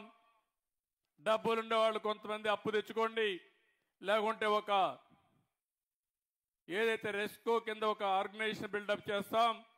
కలెక్టర్కి ఆదేశాలు ఇస్తున్నా, రేపటి నుంచి ఆ పని ప్రారంభిస్తారు. ఇంటింటికి మీరు ఎవరైతే ఇంట్రెస్ట్ ఉంటుందో వాళ్ళందరూ ముందుకు రండి. భవిష్యత్తులో మీ ఏసీలు పెట్టుకోవడమే కాకుండా కడాన మీ స్కూటర్ కానీ, కారు కానీ, ఆటో ఉంటే అది కూడా మీరు ఇంట్లో ఛార్జ్ చేసుకుని పైసా ఖర్చు లేకుండా తిరిగే పరిస్థితి వస్తుంది. అది చేసే బాధ్యత మేము తీసుకుంటామని చెప్పి కూడా నేను మీకు తెలియజేస్తున్నా. ఇది కాకుండా మీ ఊర్లో మీరు చూస్తే సప్లై, వాటర్ సప్లై కానీ డ్రైనేజ్ కూడా నేను చూశాను. 2.7 కిలోమీటర్ డ్రైనేజ్ వర్క్లన్నీ తీసుకున్నారు. దీనికి 1 కోటి రూపాయలు అవుతుందని చెప్పి అన్నారు. అది కూడా శాంక్షన్ చేస్తాం. ఇక్కడ నేను వచ్చిన దానికి గుర్తుండాలి, ఊరంతా సిమెంట్ రోడ్లు ఉండాలి, ఊరంతా మురికి కాలువలు ఉండాలి. ఎక్కడ కూడా అపరిశుభ్రమైన పరిస్థితి లేకుండా ఇక్కడ కలెక్ట్ చేసిన చెత్త కాంపోస్ట్గా తయారు చేయాలి. నేను మళ్ళా సూపర్వైజింగ్ వస్తా, సర్ప్రైజ్ ఇన్స్పెక్షన్కి వస్తా, ఆకస్మిక తనిఖీకి వస్తా. కలెక్టర్కి చెప్తున్నా, మీ సచివాలయాన్ని యాక్టివేట్ చేసి ఈ గ్రామాన్ని ఒక పరిశుభ్రమైన గ్రామంగా, క్లీన్ విలేజ్గా తయారు చేసే బాధ్యత కలెక్టర్కి అప్పచెప్తున్నా. అదే మరి స్కూల్స్ అన్ని చూశాను, దానికి కూడా కావాల్సినవి ఏమన్నా ఉంటే అవన్నీ ఇప్పిస్తాం. అంగన్వాడీలు 2 ఉన్నాయి, గ్రామ పంచాయతీ సచివాలయం ఉంది, హెల్త్ సబ్ సెంటర్ ఉంది, ఇంకో పక్కన మినీ గోకులమ్స్ ఎన్ని కావాలన్నా అవి కూడా ఇస్తాం. ఫీడర్ ఛానల్స్లో డీసిల్టింగ్ చేయాలన్నారు, అవన్నీ కూడా చేయిస్తామని చెప్పి కూడా నేను మీకు తెలియజేస్తున్నా. ఇది కాకుండా ఈరోజు రాయదుర్గం మున్సిపాలిటీ కూడా కొన్ని విషయాలు చెప్పారు, అవి కూడా నేను మాట్లాడతాను. ఈరోజు రాయలసీమలో మీరు ఒకటే హామీ ఇస్తున్నాను. ఈరోజు నేను చేసిన పనులన్నీ మీరు చూస్తే ఇవన్నీ కూడా పూర్తి చేసి భవిష్యత్తులో ఏ విధంగా అభివృద్ధి చేయాలనో అన్ని విధాలు అభివృద్ధి చేస్తాం. ఇక్కడికి వచ్చినప్పుడు ఇప్పుడే కాలువ శ్రీనివాసులు గారు చెప్పారు, అర్ధాంతంగా ఆగిపోయింది జీడిపల్లి భైరవాని తెప్ప ప్రాజెక్టు. ఆ ప్రాజెక్టు వస్తే ఈ ప్రాంతంలో చాలా వెసులుబాటు వస్తుంది. ఆ రోజే నేను 790 కోట్ల రూపాయలతోనూ దగ్గర 960 కోట్ల రూపాయలతో శాంక్షన్ చేసి 35% ఖర్చు పెడితే దాన్ని ఆపేసే పరిస్థితికి వచ్చారు. తప్పకుండా పని ప్రారంభిస్తాం, దీన్ని పూర్తి చేసే బాధ్యత ఈ ప్రభుత్వం తీసుకుంటుందని హామీ ఇస్తున్నా. తుంగభద్ర ఎగువ కాలకు అనుసంధానంగా బొమ్మన్హాల్ మండలంలో నేమకల్లు, ఉంతకల్లు గ్రామాల మధ్య 5 టీఎంసీ నీళ్లు పెట్టడానికి రిజర్వాయర్ కావాలన్నది, అది కూడా శాంక్షన్ చేస్తున్నాం. అది శాంక్షన్ చేస్తే ఈ ప్రాంతంలో నీటి సమస్య పరిష్కారం అవుతుంది. తుంగభద్ర ఎగువ కాలువ ఆధునీకరణ కోసం పనులన్నీ మిగిలిపోయినాయి, నిలిచిపోయినాయి, అవన్నీ పూర్తి చేస్తాం. హంద్రి నీవా పథకం 36A ప్యాకేజీలో తలపెట్టిన మాల్యం అవుదలట్ల బ్రాంచ్ కాలువ కూడా పటిష్టం చేయాలన్నారు, అవి కూడా చేస్తామని చెప్పి కూడా హామీ ఇస్తున్నా. ఏదైతే రాయదుర్గం ఉంది మున్సిపాలిటీ, కానీ ఇబ్బందులు ఉన్నాయి, ఆర్థిక ఇబ్బందులు ఉన్నాయన్నారు. ప్రభుత్వానికి కూడా మీకు ఎట్లయితే ఇబ్బందులు ఉన్నాయి, ప్రభుత్వానికి కూడా ఆర్థిక ఇబ్బందులు ఉన్నాయి. ఏదేమైనా దీనికి ప్రత్యేక నిధులు ఇచ్చి రాయదుర్గను అన్ని విధాల అభివృద్ధి చేసే బాధ్యత ఈ ప్రభుత్వం తీసుకుంటాం. ఒక యాక్షన్ ప్లాన్ తయారు చేస్తామని చెప్పి కూడా నేను మీకు తెలియజేస్తున్నా. ఇంకో పక్క ట్యాప్ కింద ఇంటింటికి కొళ్ళాయి కింద పూర్తిగా రాయదుర్గ నియోజకవర్గం పూర్తిగా ఇంటింటికి నీళ్ళు ఇచ్చే బాధ్యత తీసుకుంటామని చెప్పి కూడా నేను మీకు తెలియజేస్తున్నాను. కణేకల్, బొమ్మన్హాల్ మండలాల్లో 20,000 ఎకరాల్లో ఇసుక మేటలు, దిబ్బలు విస్తరించున్నాయి. ప్రతి సంవత్సరం సుమారు 1/2 కిలోమీటర్ల మేర మళ్ళీ ఈ విస్తీర్ణం పెరుగుతా ఉందని చెప్పి అన్నారు. ఇది ఎట్టి పరిస్థితుల్లో పెరగడానికి వీలు లేదు. అన్ని చర్యలు తీసుకుంటాం, ఎంతైనా డబ్బులు ఖర్చు పెడతాం. మళ్ళీ ఈ ప్రాంతాన్ని ఎడారిగా మారకుండా పూర్తిగా నియంత్రణ చేసే బాధ్యత మేము తీసుకుంటాం. దీనికి ప్రత్యేకమైన ప్రణాళిక తయారు చేస్తామని కూడా హామీ ఇస్తున్నా. ఇది కాకుండా వేదవతి, హగరి నదీ గర్భంలో సబ్ సర్ఫేస్ డ్యాములు కావాలన్నారు. ఇప్పుడే కలెక్టర్ గారికి ఆదేశాలు ఇస్తున్నా, అవి కూడా తయారు చేస్తారు. తయారు చేసి అవన్నీ ఎన్ని వస్తే, ఎన్ని అవసరమైతే అన్ని చేస్తామని చెప్పి కూడా నేను మీకు తెలియజేస్తున్నాను. మండల కేంద్రమైన డి హేరేహల్ సమీపంలో పర్కులేషన్ ట్యాంక్ కావాలన్నారు, అది కూడా ఇస్తామని చెప్పి కూడా నేను మీకు తెలియజేస్తున్నా.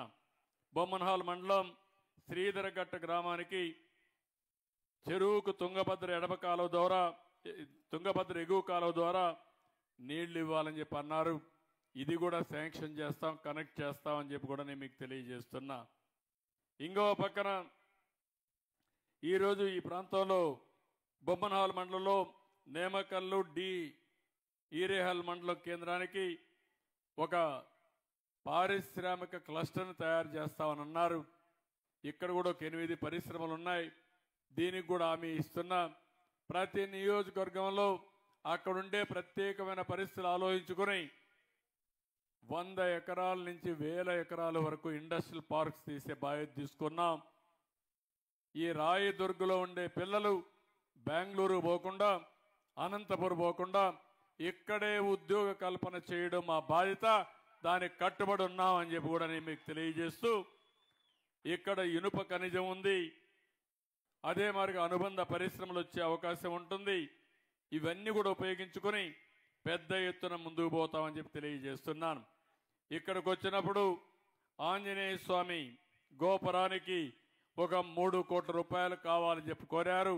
తప్పకుండా CGF కింద ఇచ్చి పూర్తిగా ఈ యొక్క ఆంజనేయ స్వామి దేవాలయాన్ని అభివృద్ధి చేసే బాధ్యత కూడా తీసుకుంటామని చెప్పి నేను మీకు తెలియజేస్తున్నా. ఇక్కడికి వచ్చినప్పుడు నేను ఇక్కడ చూశాను, వెనుకబడిన వర్గాలందరినీ ఒక రెసిడెన్షియల్ స్కూల్ ఇస్తే ఇక్కడ పిల్లలు బాగా చదువుకుంటారని చెప్పి కోరుకున్నారు. అందుకే వెనుకబడిన వర్గాల కోసం ప్రత్యేకంగా ఈ ప్రాంతంలో రెసిడెన్షియల్ స్కూల్ కూడా శాంక్షన్ చేస్తామని చెప్పి మీ అందరికీ హామీ ఇస్తున్నా. ఇవన్నీ కూడా మనకుండే ఇబ్బందుల్లో కొన్ని పనులు మాత్రం. నేను ఇక్కడ కొన్ని చూశాను. రాబోయే రోజులు వీటన్నీ కూడా మీరు ఆలోచించుకోవాల్సిన అవసరం ఉంది. ప్రతి ఒక్కరు కూడా బ్యాంక్ అకౌంట్ కూడా ఓపెన్ చేసుకోవాలి. ఇక్కడ 98% అయితే బ్యాంక్ అకౌంట్స్ అన్నీ యాక్టివేట్ చేశాం. దాన్ని 100% చేయాల్సిన అవసరం ఉంది. గ్రామంలో అన్ని ఇండ్లు కూడా GPS మ్యాపింగ్ చేశాం. ఏ ఇంట్లో ఎవరున్నారో కూడా చూశాను. కుటుంబాన్ని ఒక యూనిట్గా తీసుకుని ఏ విధంగా అభివృద్ధి చేయాలని అన్నీ అభివృద్ధి చేస్తాం. సచివాలయ వ్యవస్థని ఉపయోగించుకొని తద్వారా ఈ ప్రభుత్వం మీకు మెరుగైన సేవలు చేయడానికి, ఫిజికల్గా వెరిఫై చేయాలంటే సచివాలయం వస్తారు, టెక్నాలజీ ద్వారా చేయాలంటే ఎక్కడికక్కడ అనుసంధానం చేసి నేరుగా మీరు సచివాలయానికి కూడా పోయే పని లేకుండా మీ ఇంటికే పౌర సేవలు మీకు వచ్చే విధంగా కార్యక్రమాలు చేస్తామని చెప్పి కూడా నేను మీకు తెలియజేస్తున్నా. అందుకే నేరుగా చూస్తే అర్థమవుతుంది. ప్రతి నెల 1వ తారీఖు నేను పేదల ఇంటికి వస్తున్నాను. అంటే నాకు ఎప్పటికప్పుడు గుర్తు చేసుకుంటూ ఇంకా పేదలకు ఏం చేయాలనో చేయడం కోసం నేను ఆలోచించడమే కాకుండా మంత్రులు, ఎమ్మెల్యేలు, ఎంపీలు, కలెక్టర్లు, అధికార యంత్రాంగం అందరూ కూడా అదే ధ్యాసలో ఉండడానికి ఈ కార్యక్రమం చేస్తున్నాం. సంపద సృష్టిద్దాం. ఆ సంపద పేదవాళ్ళకు అందజేయడం కూడా చాలా అవసరం. ఆ కార్యక్రమంలో నేను ఇక్కడికి వచ్చా. నేమకల్లుకి ఎప్పుడో 2012లో వచ్చాను. మళ్ళీ ఈరోజు వచ్చా. ఆంజనేయ స్వామి దర్శనం చేసుకున్నా.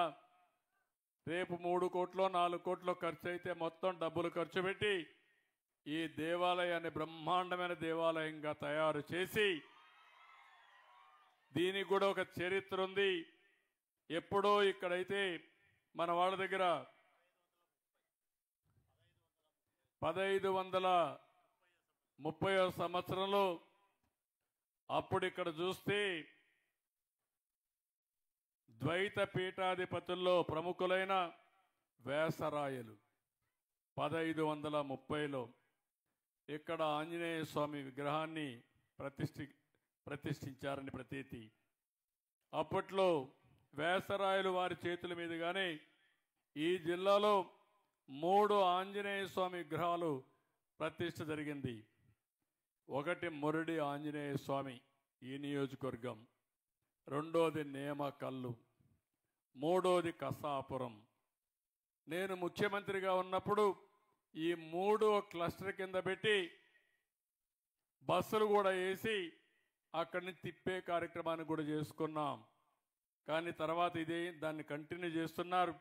శ్రావణ మాసంలో శనివారాల్లో 3 ఆలయాల్ని ఒకే రోజు దర్శించే విధంగా ఆ రోజు కార్యక్రమాలు చేశాం.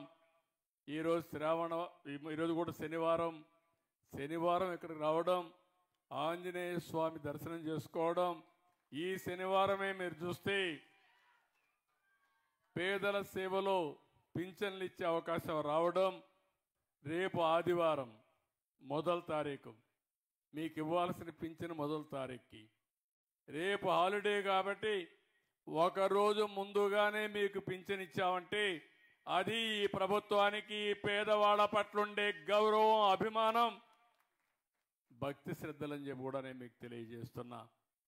అందుకే మిమ్మల్ని అందరినీ కోరుతున్నా, అనునిత్యం మీ సేవలో ఉంటాం, మీకు న్యాయం చేస్తాం.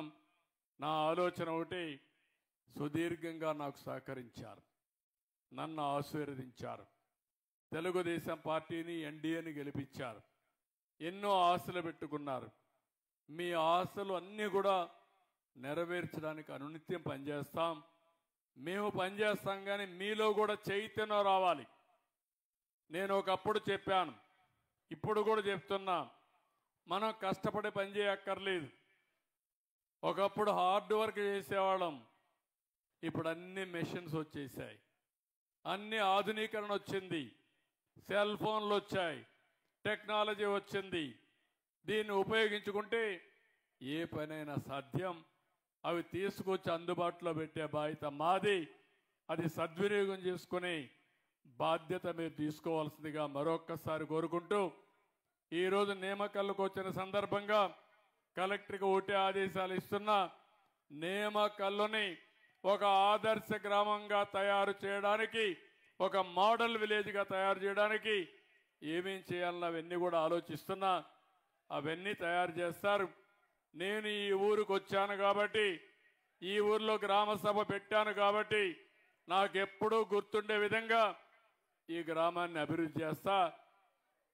ప్రతి సంవత్సరం కూడా సమీక్ష చేసుకుంటా, ఎంతవరకు అభివృద్ధి అయిందో అవన్నీ కూడా చూసి, ఎలాంటి ఇబ్బందులు లేకుండా రాష్ట్రం మొత్తం అభివృద్ధి చేసిన, నేను చూసిన గ్రామాల మీద ప్రత్యేకమైన శ్రద్ధ పెడతానని చెప్పి మరొక్కసారి తెలియజేసుకుంటూ, నేను వచ్చినప్పటి నుంచి చూస్తున్నా, ఒక్కరు కూడా కదలకుండా పట్టుదలగా మీరు కూర్చొని చెప్పిందంతా విన్నారంటే చాలా సంతోషం. ధన్యవాదాలు. మరొక్కసారి అందరికి అభినందనలు. ఈరోజు మీరు చూపించిన అభిమానం తిరిగి మీ అభివృద్ధికి దోహదం చేసే విధంగా కార్యక్రమాలు మీరు నేను చేయాల్సిన అవసరం ఉంది.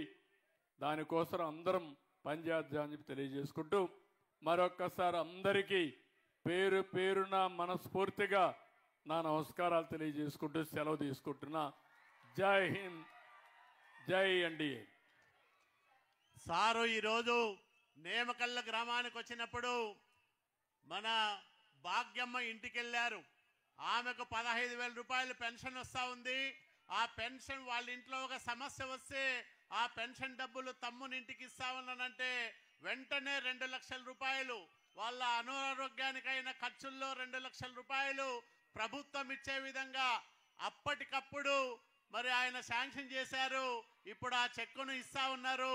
మరి నాయకునికి కృతజ్ఞతలు చెప్తాం గట్టిగా చప్పట్లతో.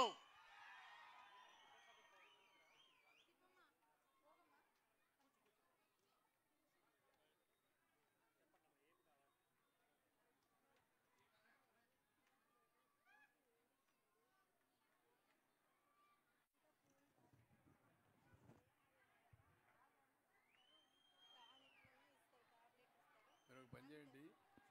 1 లక్ష రూపాయలు ఎంత పెట్టావమ్మా? ఎంత పెట్టావు?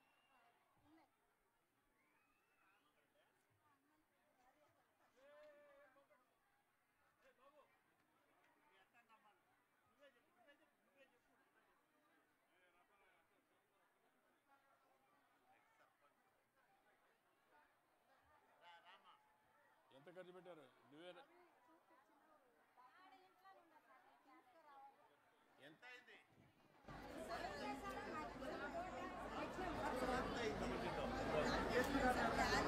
చూపించండి.